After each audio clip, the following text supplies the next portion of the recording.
In today's video, I'm going to teach you how to set up page automation rules in Confluence. We'll walk through a simple, reliable way to automate routine tasks so your pages stay organized with less manual effort. Start by opening Confluence and heading to your automation settings. Depending on your setup, you can find this in your space settings under automation or in the global administration area if you manage site-wide rules. The key is that you land on the automation page where all rules are created and managed. Once you're there, click Create Rule. This opens the rule builder, which has three core parts: a trigger, optional conditions, and an action. Think of the trigger as what starts the rule, the conditions as filters that decide when it should proceed, and the action as what Confluence will actually do for you. Choose your trigger next. Pick something that matches your goal, like when a page is created, when a page is updated, or on a set schedule.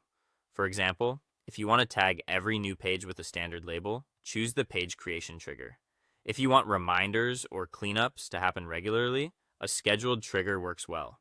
Make sure the trigger scope, such as a specific space or all spaces, fits your needs.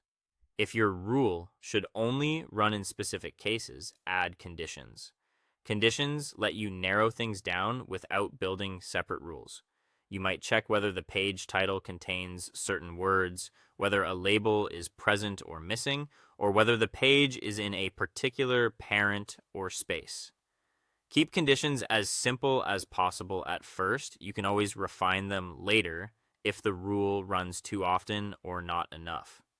Now choose the action you want Confluence to perform.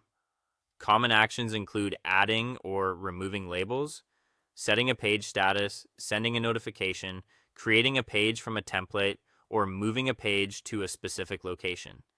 Pick the action that best delivers your intended outcome and fill in any required details, like the exact label name or destination. When you're satisfied, save and enable the automation rule. It helps to give your rule a clear name and description so you can recognize it later, especially if you build more rules over time. Make sure the rule is toggled on. Finally, test the rule to confirm everything works. Use a test page or a safe space, trigger the event, and then review the result. If something doesn't fire, check the audit log for clues, adjust your conditions, and try again. With that, your Confluence automation is up and running.